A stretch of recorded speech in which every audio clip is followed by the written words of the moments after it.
I would love to introduce Eileen Webb. Eileen's business is Web Meadow, and Eileen's going to be talking to us today about building connections as our most valuable deliverable. So Eileen is coming to us from Maine in the USA. I believe you're on a farm, is that right, Eileen? I am. I'm on a little farm. Yeah. Amazing. Eileen has a lot of experience. Probably those of you who've been around the content strategy community for a few years might have come across Eileen before. But Eileen helps content and product teams build trust, improve communication, and make sense of complex systems.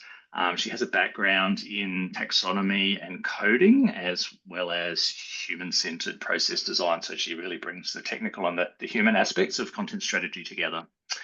And she helps teams work out their structure, language, and shared goals with an emphasis on practical solutions and long-term sustainability. All things we love to hear. So without further ado, I would love to, I'm just going to unshare and I will hand over. Actually, did I ever share? Maybe You not. did. I did. Yeah. Okay. I'm just trying to work out how to unshare. Yeah, I noticed Zoom has moved all the buttons around this morning. Yeah. Oh, okay. I'm just going to allow Eileen to share over the top of me. There we seems go. to be the way to do it. All right. Sorry, Zoom was having a moment No, there. totally fine. So yeah, I'll hand over to Eileen. Any questions or comments, please put them in the chat, and we'll have plenty of time for those at the end. Take it away, Eileen. All right. Thank you. Hi, everyone. I'm Eileen. Like Angus said, I am in Maine in the northeastern USA on the traditional homelands of the Dawnland of the Wabanaki Confederacy. In particular, my area is home to the Okosasco and the Pequawket people. So a few years ago, I was part of a team who was planning and building out a site for like a local recreation client. Think like community center. So tons of locals visited this site and they would use it to like find out about events and reserve spaces and get permits and sign up for volunteer activities. It was a really busy central hub. There was a lot of stuff that the site needed to handle. And our clients who were the people who actually like ran the community center, the marketing and communication team that managed the website was a little, what's a nice way to say this? Under-resourced. Every call we had, they just seemed like they were always on the verge of just being completely swamped. Not like with the website project, just with everything. And so the UX and the strategy folks on our team, we were doing our best to make sure that the meetings themselves and the content plan and the site structure and even like the design components and the layout, we were doing our best to create something that was going to be really like reasonable for them to use, not like overly taxing. And it's a balancing act because the site was legitimately complicated, right? It needed to be. But we also knew from talking to these folks how little attention they had for this. For them, this work, like updating the website, putting things into the event calendar, updating, forms and things, was always going to be squeezed in between like literal people standing at their desks asking questions. So how do you build a complicated site that's really easy to run? It's a tricky question.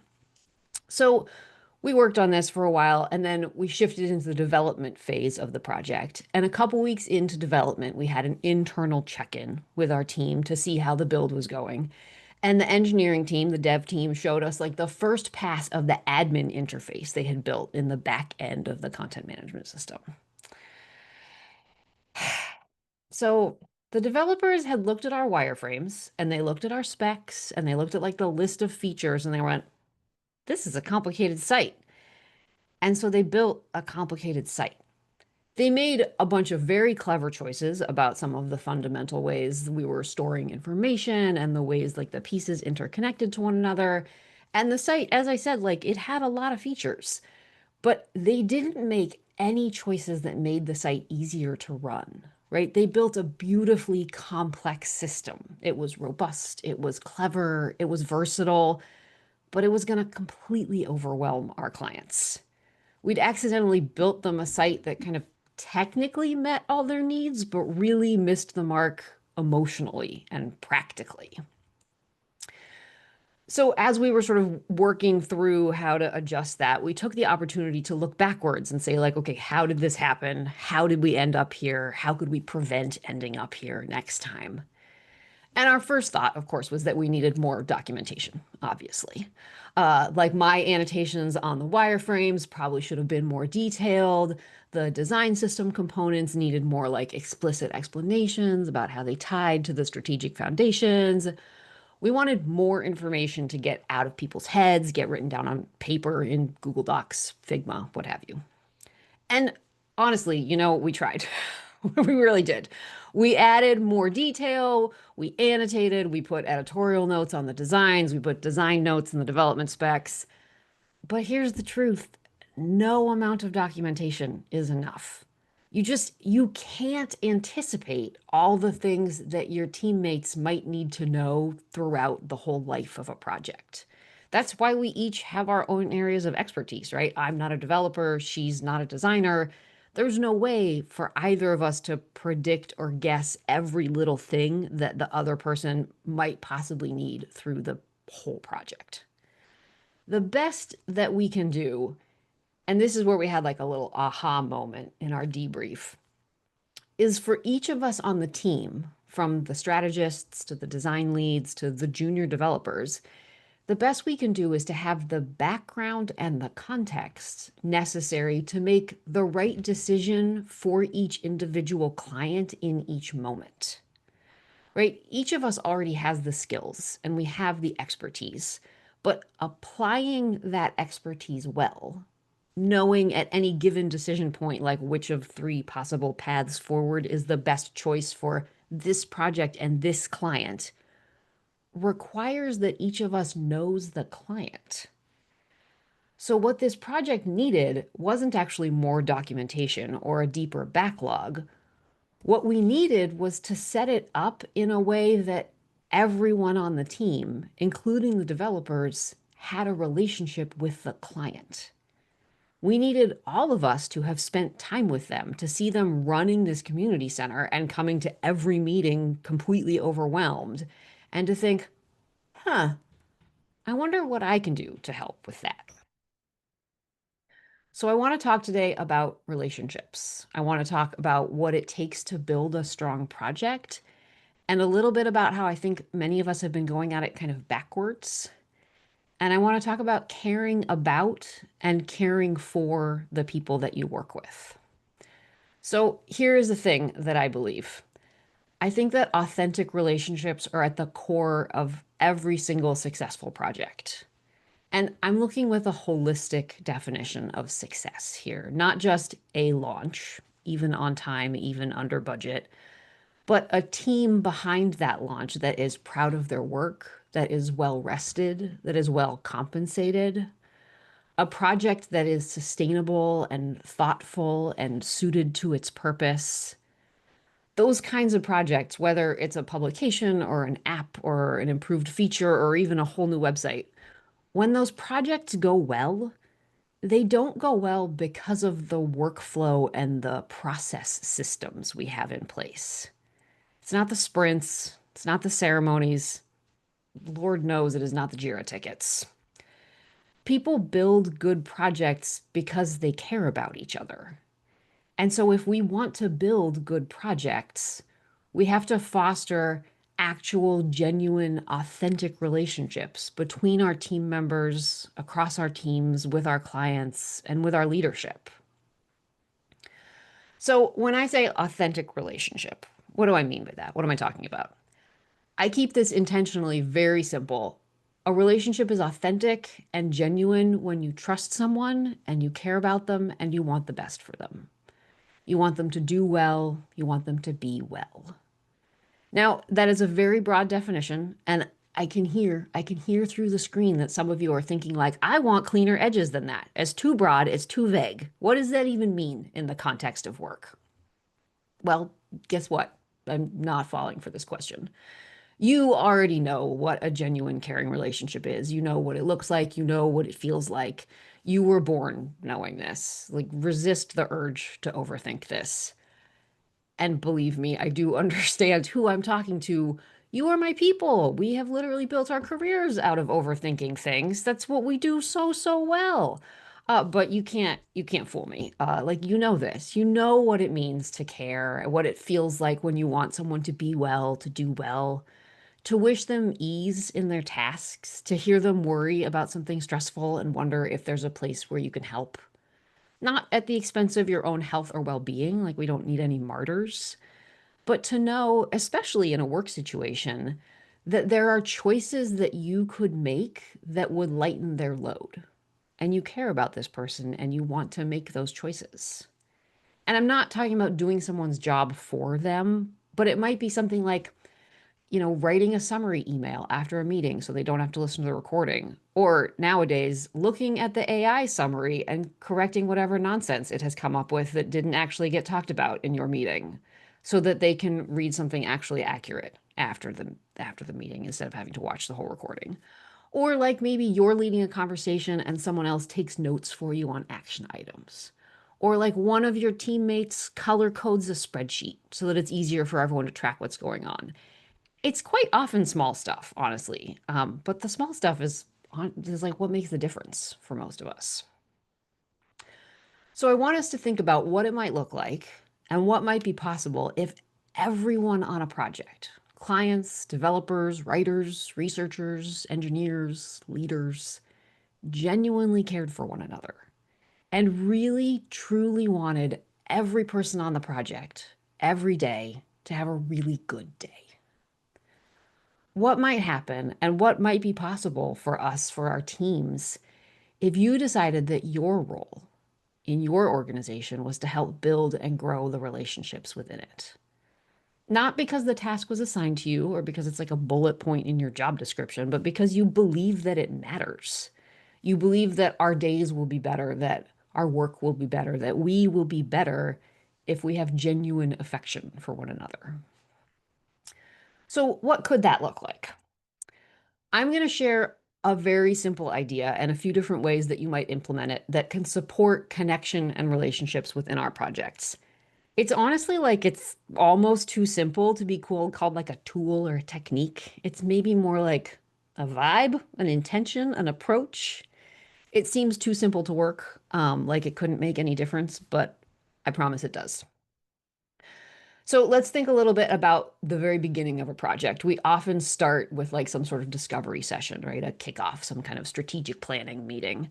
We get lots of different people in a room together. We start talking about our goals and our dreams and our hopes for whatever this project is. I cannot tell you how many times I have set up these meetings and I walk into the room at the beginning of the day or I log on to the Zoom and I see people who work in this organization meeting for the very first time. Like, the program managers have never actually met any of the writers in the marketing department. Or like the finance and the legal compliance folks have never been in the same room with like the community engagement team.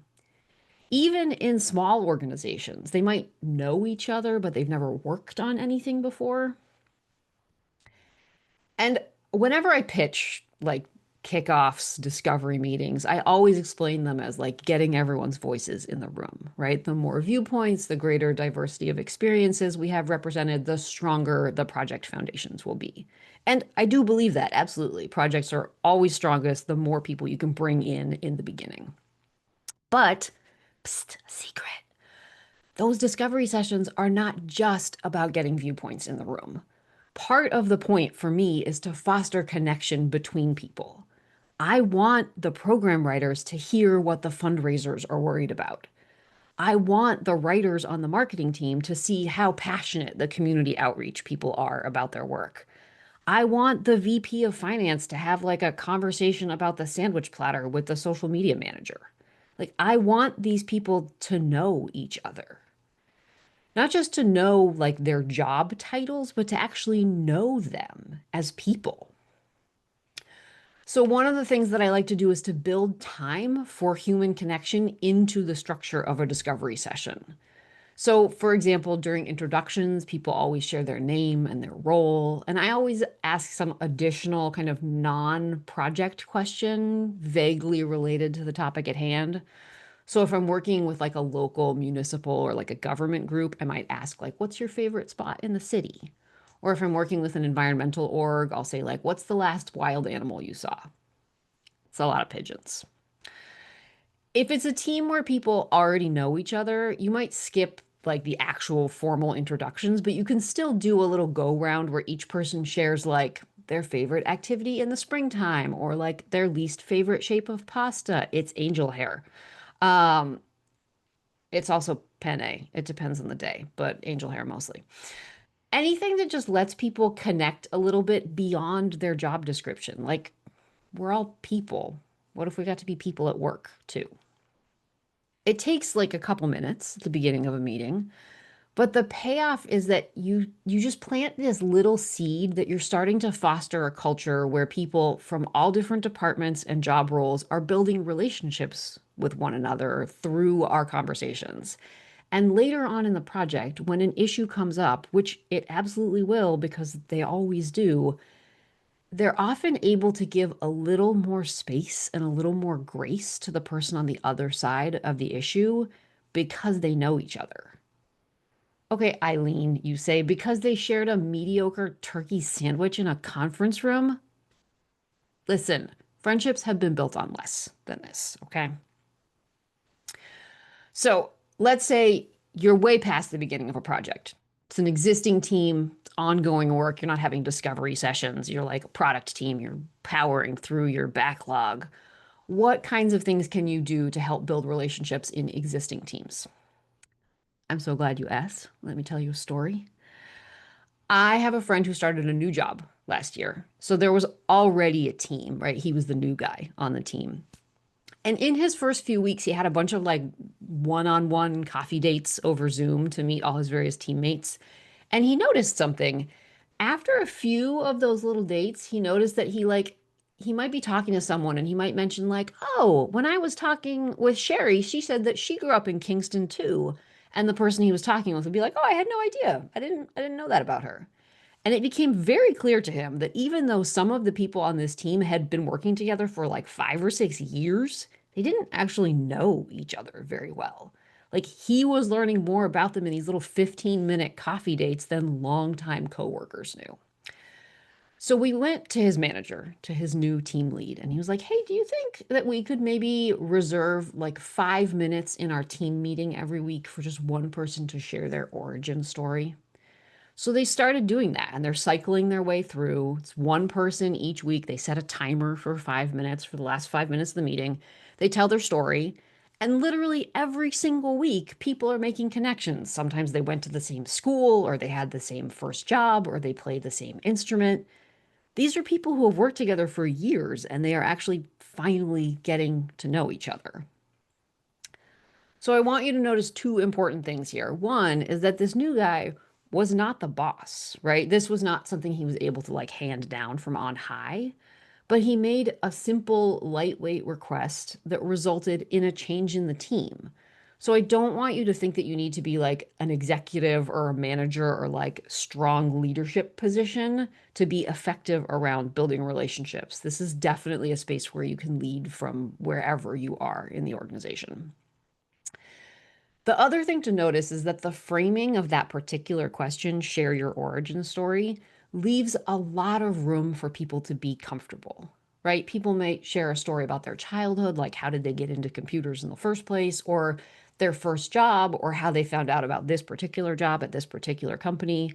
And they are in charge of what they share, which is a really important part of making this kind of practice comfortable for people is to make sure that any kinds of prompts or questions leave rooms for all kinds of different experiences and backgrounds. So you want to avoid like really narrow questions like tell us a summer camp story or like what's the best class you took in university because not everyone went to summer camp or to university.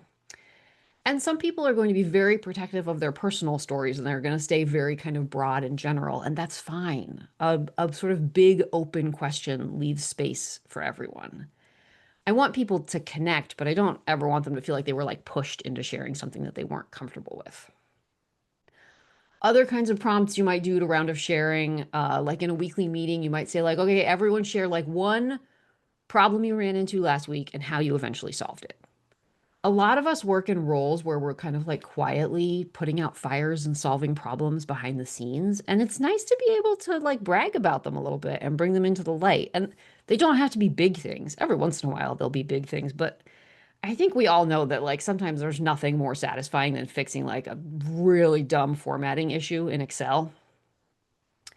You could also ask for people to share maybe something they collaborated with a colleague on, right? Something they solved together, whether that was like a pair coding or a pair writing, or whether it was something where it was just like, this was sticky and I asked for her help. That one's extra nice because it doubles as an appreciation for your colleague, right? So you're sharing a problem solving, you're also celebrating teamwork. So you can integrate little check-in questions like that into any meeting. One of the teams that I'm a part of, we start every single meeting with every person sharing something new and good, which can be anything. It can be like, I went for a nice walk.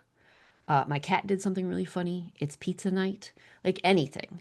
They're usually really little things because this team, like we see each other every day. So we don't have like big news every 6 hours. But we learn so much about each other because we share all of these little snippets all the time.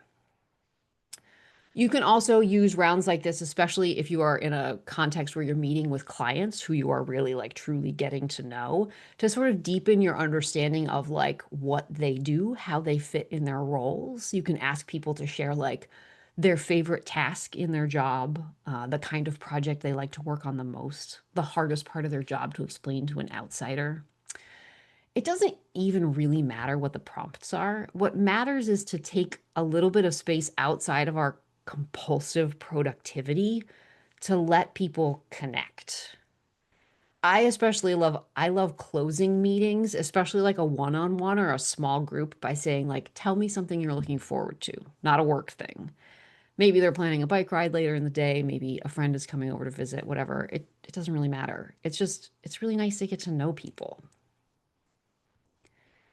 And in that story that I opened with, the managers, like I knew that the managers of that community center were really frazzled. I knew that in their overwhelm, they would not have the attention to deal with a complicated content management system administrative experience.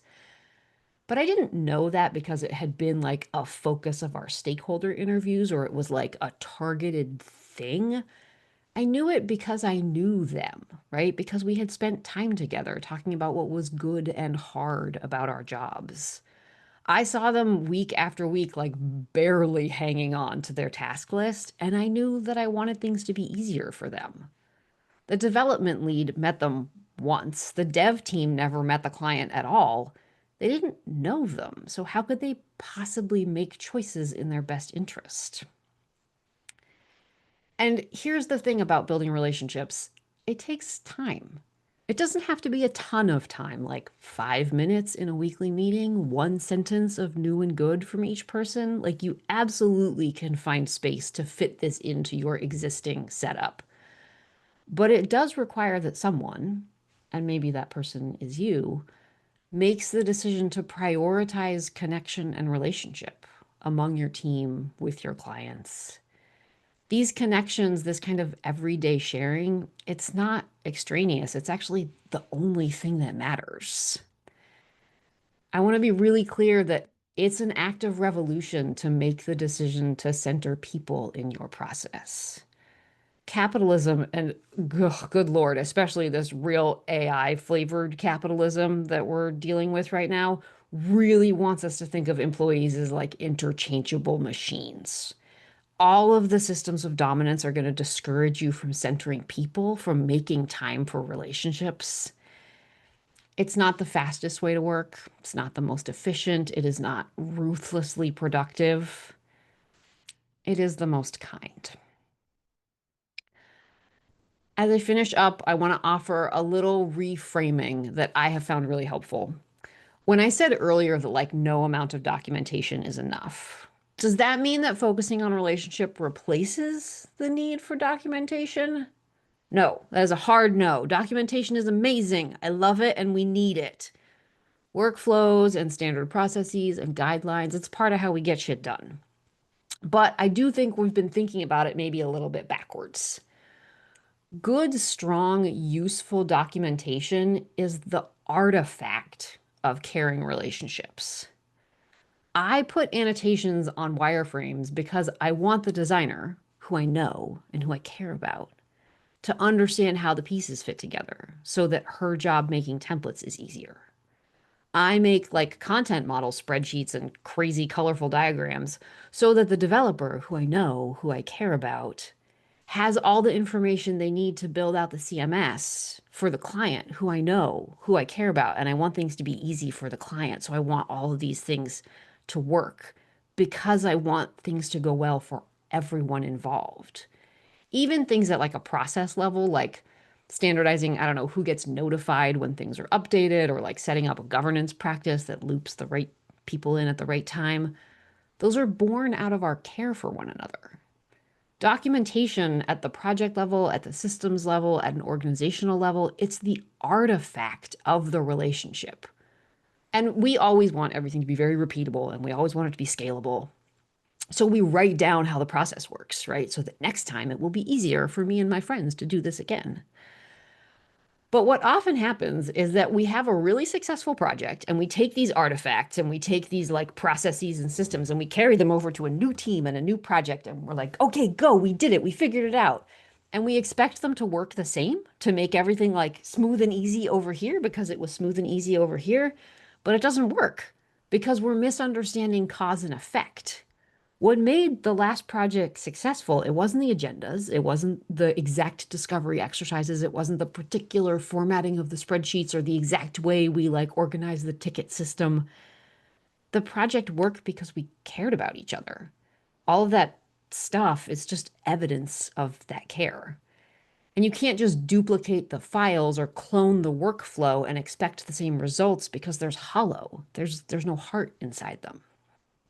You can have standardized systems and documentation, but the first step in using them always needs to be creating and nurturing the relationships that give them life. We joke in content strategy and UX and design conversations that like if you dig deep enough on any issue, they're all people things, right? Like we think it's a software issue, but like it's actually people. And we think it's a taxonomy problem, but like it's actually people. We think it's algorithms. It's people. It's people. We're people, all of us. So what could it look like and what might be possible if everyone on your team genuinely cared for one another? What would it look like if you decide yet you care enough to help make that happen? Not because it's your duty or your obligation, but because it's something that you believe in. Okay, Eileen, real talk. Are you saying that I need to have a genuine caring relationship with everyone on my team, everyone in my organization, and everyone that we work with? Yeah, I mean, yeah. Yeah, that's what you have to do. If you want successful projects and you want a healthy team, yeah. When I look back at the projects that I've worked on that have been the hardest, that's the thread that I see. Not that we were missing a particular piece of information or that we got data at the wrong time, but that we didn't have strong relationships. So when something went wrong, and something always goes wrong, like entropy, universe, like this is how it works, things go wrong, it all fell apart because we weren't holding each other up. We didn't have enough like padding and sort of generosity built into the system. So something went wrong and everything fell apart. And so when I think about the work that we're trying to do, whether that's content work like style guides and editorial planning and, I don't know, strategy, or like outside work like building a just world, it's it's so big. There's so much to do. Like we can't do it alone. But the good news is that care is a renewable resource. You can't run out. There's no such thing as having too much caring in your life. There's no such thing as being connected to too many people. If you want a scalable solution, friendship, love, those are really the only solutions that scale. My name is Eileen Webb. I'm a consultant. I'm a facilitator. I work with progressive organizations to help build and strengthen relationships within and across product and content teams. And all of my work is centered in a truth that I learned from my mentor, whose name is Nancy Luna Jimenez, who taught me that systems are made of people. And if you want to heal systems, you have to heal people. Thanks for having me. I would love to open it up for any questions or thoughts. I have not been looking at the chat, and so I presume there's things happening in the chat over there. I'd love to chat with y'all. Thank you so much, Eileen. Yes, please put your questions and comments in the chat. So as you've been talking, Eileen, lots of people have been pulling out little quotes that have resonated with them. So you're very quotable. I don't know if you know that, but particularly the idea of what are some of the things that really resonate with people. I think the idea of, actually caring, which sounds obvious, but it's actually not. We don't actually, Yeah, yeah, it makes yeah, sense, and yet we don't actually do a lot of like structuring things yeah, to yeah. like as if we actually believed that it made Yes. sense. Yes. If we really cared, we would, we Yeah, would do things gotta build some differently. Yeah, stuff in. absolutely. Yeah, yeah. I just want to call out a comment from Matt, which I thought was great. This has been oddly powerful for me. This is Matt. I've often thought if I could just work with all my actual friends, I could build some great product or service. I guess the lesson is to try to make your colleagues into actual friends. And I noticed you used the word friendship at the end there. I'm just wondering if you sort of have any thoughts about the relationship between relationships in the way that you've been talking about them and actual friendship. Is that I um, I this is of, an of interesting it is a great area of place to put our attention. mm, I think, and I don't know how much of this is an American individualism nonsense thing, which I obviously have like deeply baked into my existence.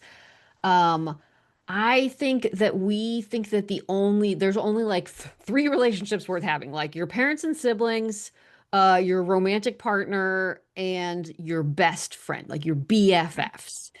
And like it sort of ignores all of the levels of like not every relationship needs to fulfill every purpose, right? Like I have people who, and actually I have some people on some teams who I have worked with for years and years who I don't want to go to dinner with them. I have actually avoided going to dinner with them when we have been in the same city. I still want them to do well. I still want them to be well. I still like when we are working on a project, I'm like, she needs that thing. Fine, I'm gonna do this thing because I want her to have that thing. And I don't want to have dinner with her. And like I don't think that is in conflict. And I think it's important for us to recognize like that there are levels that not every relationship needs to fulfill every purpose.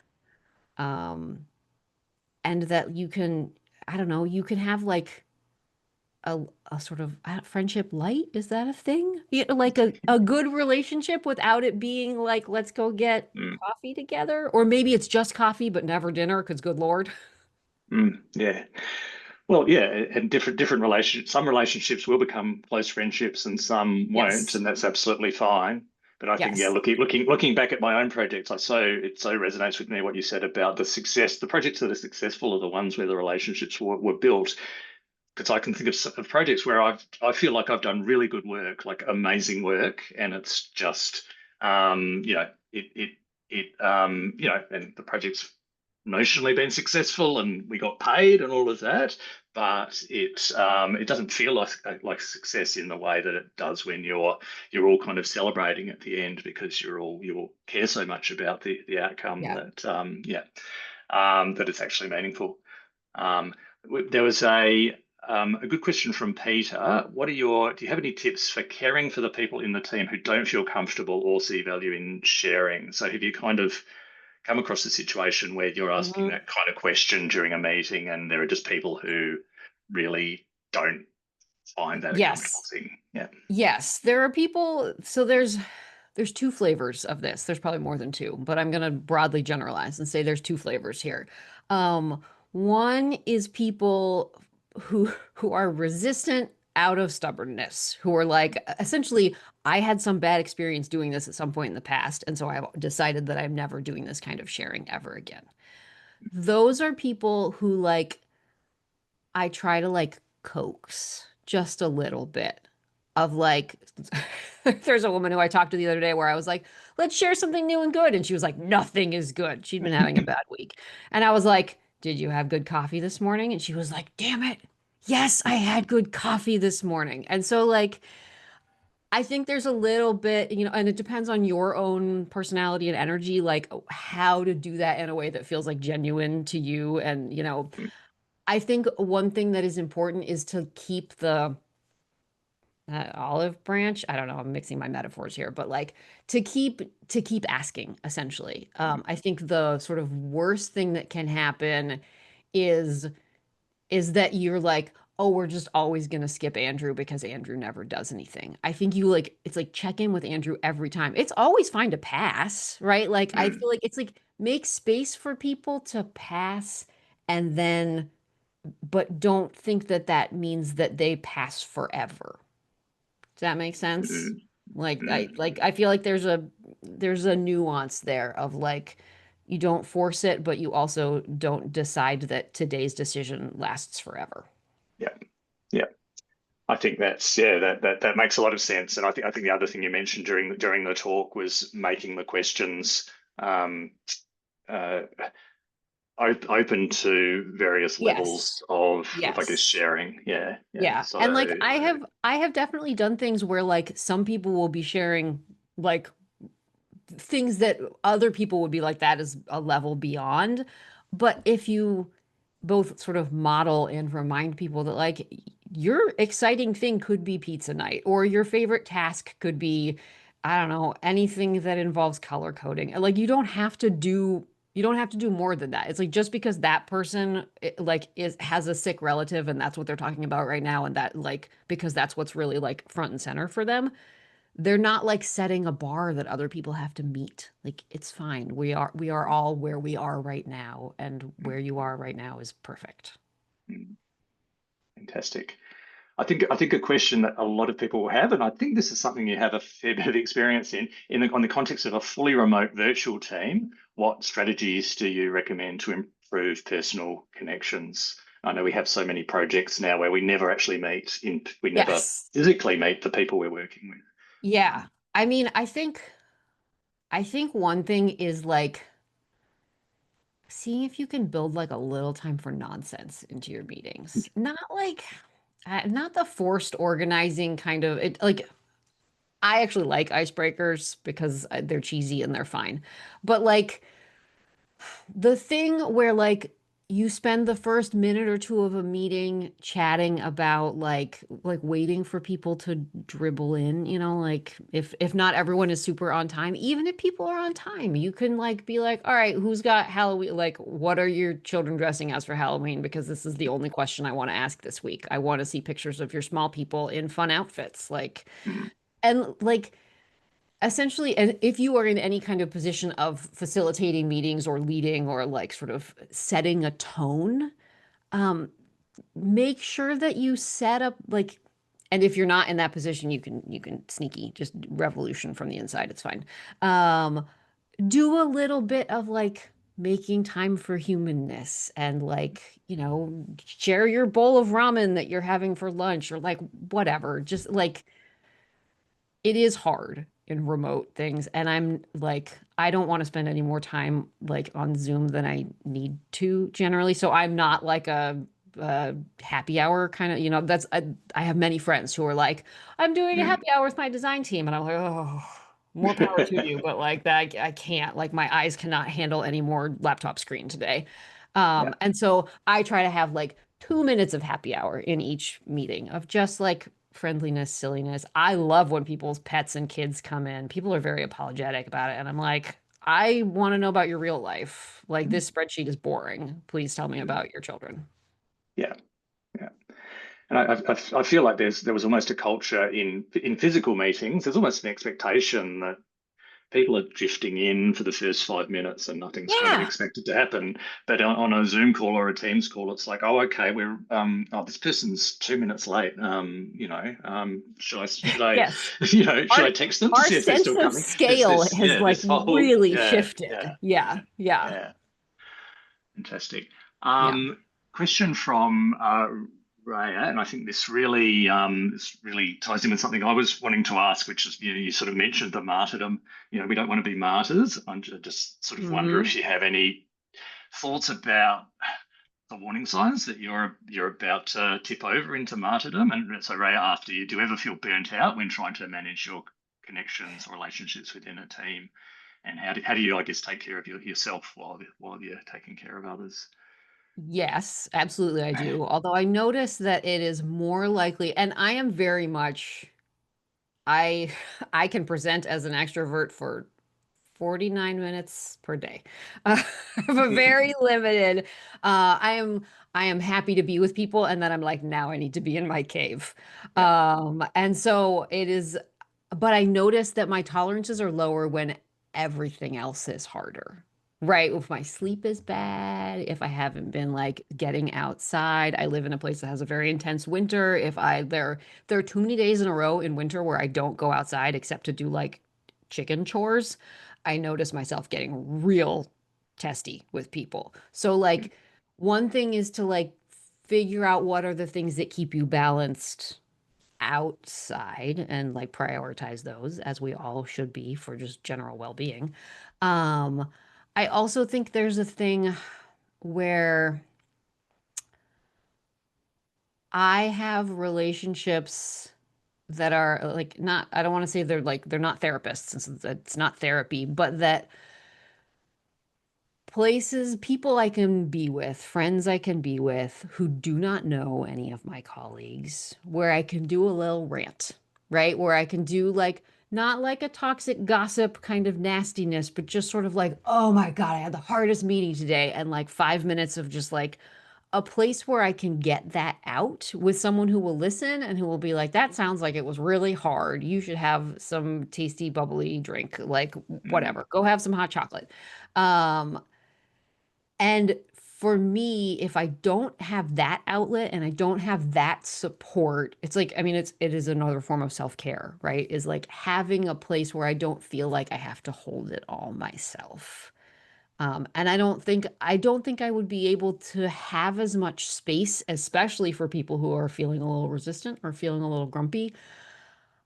I like the only reason I can reach for those people is because in other contexts I get to be a little grumpy and I like have it's like I've made a grumpy cave for myself. I get to go and be grumpy in my grumpy cave so that when I am in my like relationship building space um that I can be do it authentically and do it not for them, but for me, because this is how I want to move through the world, right? Like, I want to move through the world in a place where it's better for me if I reach out and have relationships with people. I don't want to go into a meeting with an engineering manager who I don't know and I'm just like all business with. Like, that is not fun for me. And so, yeah. So like finding a way to sort of give yourself an outlet for the frustrations so that you can be like fresh and authentic yeah, and genuine and like value based in yeah. whatever your version of this is, which doesn't have to look like my version. But if you're Mm. starting from the value of like how do we build connections, your version might look completely different, but if it has the same value, then that's all that really matters. Fantastic. So question from Lorraine: how do we build relationships as contractors or freelancers when we're only there for limited time? And I guess I probably have a follow-up question to that, which, well, you could answer Lorraine's question, and then I might have a follow-up. Um, I mean, that's totally that's my deal. All right, I'm a yeah. consultant, so I come in from the outside. I Here's my strategy. As much as I have a strategy, I go into most relationships just assuming we're best friends already. Which is probably weird. Part of it comes because like in real world spaces, it's really nice on Zoom. You all have your names underneath your pictures. In real world spaces, I'm very good at remembering details about people, but like not great about actually remembering people's first names. So I'll remember that like you have a cat and like you love going to the beach, but I will not remember that your name is Mary. Um, and if you just are real friendly with everyone, it doesn't really matter that you've forgotten their name because they're like, oh, clearly you're a friendly person. We got good energy. We're having a lovely conversation. Who cares if you know each other's names? So I feel like I bring a little bit of that energy to the consultant freelance space is just like plow in there, assuming that everything is golden and like and I don't know. I also feel like that's something that you have to find the version of that that works for yourself. Um, but like be jokey and friendly and silly and real right away and like model it for others and be like, here's the Overton window we're setting. This is Mm, normal. mm. Yeah, this is normal. I like, yeah, I love that. All right, I'm going to skip my follow-up question because I really want to get to Alana's question, and this might be the last one we get to. A question from the gender point of view. This is Alana. I've Mhm. experienced that when women do these relationship building tasks, it's regarded as fun, not work.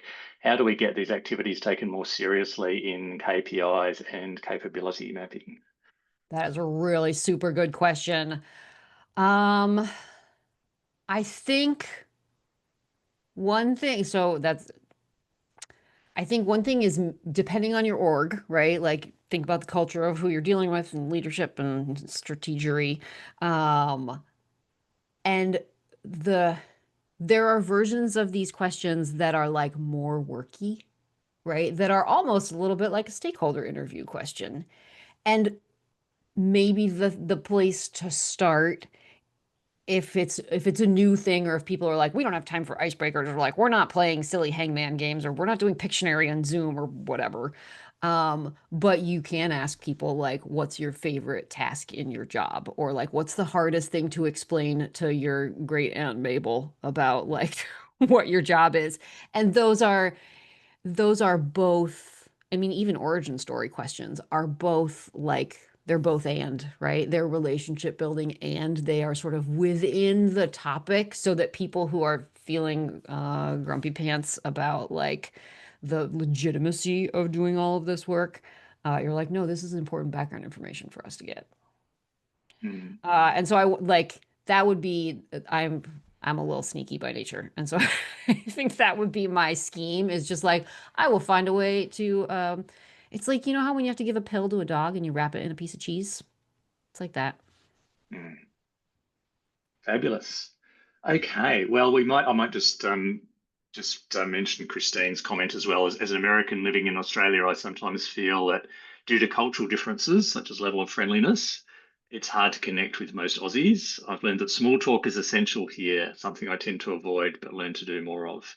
Um, so yes, and I know you you've worked in that kind of cross-cultural environment as well, I have. Eileen, I over the also lived years. in New So Zealand yeah. for a year, so like I've Oh. got a bunch of different yeah, I read a great article. I want to say it was on The Guardian, maybe. I read it a couple days ago, so it's got to be pretty recent. If you Google like Guardian giving up small talk, it was about a woman who was like, I wanted to give up like the weather kind of small talk. And she talked about essentially building up her own conversational skill in pivoting those conversations into something that felt less frivolous than like weather or traffic but was, like she was at a like a school concert and she was like, "Did you play an instrument in school? Like what was your art teacher like?" Right? Mm, Like and and she said that basically over she decided to do it for a month and that over the course of the month she like basically built up the muscle in herself to pivot a conversation that she felt like wasn't comfortable into something that both people found comfortable and that she found much more interesting and that people were really into it. People responded really well because genuine questions are genuine questions and people like to mm, talk. mm. So I wonder if that's like a space. Oh, thanks, Peter. Yeah, It was thanks a for that. sweet little article. I liked it. Mm, It was good. It was good great. framing because it was not like small talk is dumb. She was like, I realized that small talk serves a purpose and I needed to find a version of it that also didn't like make my brain melt, which I think is great to recognize that it does, it's a social lubricant. And so like you can lubricate other ways. Yeah. Yeah.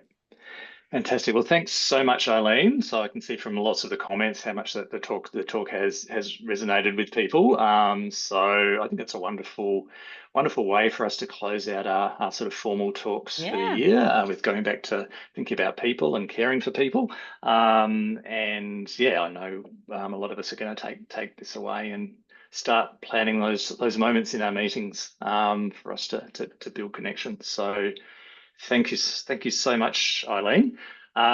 We do have just sort of a few announcements to run through. So I'm just going to share my screen again. So if you have something that you would like to announce, whether that's a job or an event or anything else you would like the community to know about, please just pop that into the chat. And we will call that out. Our next meetup, talking about building connections, our next meetup is actually going to be an in-person drinks in Melbourne. So sorry for those of you who aren't in Melbourne, but for those of you who are or can possibly make it to Melbourne by the 13th of November, we've done this a couple of times. We did it at the end of last year and also in the middle of this year. And we've had an absolutely fabulous time both times, and I think built some really good connections and relationships, and even, dare I say, friendships. It will be at the same as last time, which is Mr. Wilkinson bar in East Brunswick. All the details will be up on meetup.com. So we would love to see you there. And as I said, the talks part of the meetup will recommence in February next year. So I think we've had an absolutely wonderful lineup of speakers this year, and we'll try to do the same next year. But please do let us know if you would like to give a talk, or if you have any suggestions for guests we could have. Please do get in touch with us. We do have all our past talks, or the past couple of years of talks, up on our YouTube channel, so make sure you like and subscribe. As some of you know, those of us at Weave, my colleagues and I at Weave do content design training on behalf of Content Design London. We have one more course for the year, which is the Content Design in Action course, which is really around running a content design project to sort of overhaul the content for either a whole website or a major kind of section of a website, that kind of thing. And that will be in a couple of weeks' time, the 13th and 14th of November, and there are still tickets available for that if you'd like to come along. That will be McGee and myself doing that training, and it's a great course. You get to meet some amazing people, and we always have amazing participants in the course, and I think you get as much out of sharing with the other participants as you do from us. So that's the training. And that's all my announcements. Do we have any announcements in the chat? Doesn't look like it. Nothing in the chat, no. Great. So yeah, so just in a couple of minutes we have left. Thanks everyone for coming this year, and thanks for coming today. It's been a really wonderful year. Hope you have a wonderful end of the year and Christmas and Thanksgiving for those of you who are in the States. Thanks again to Eileen for today. And, yeah, thanks for having me. Yeah, it's been really great.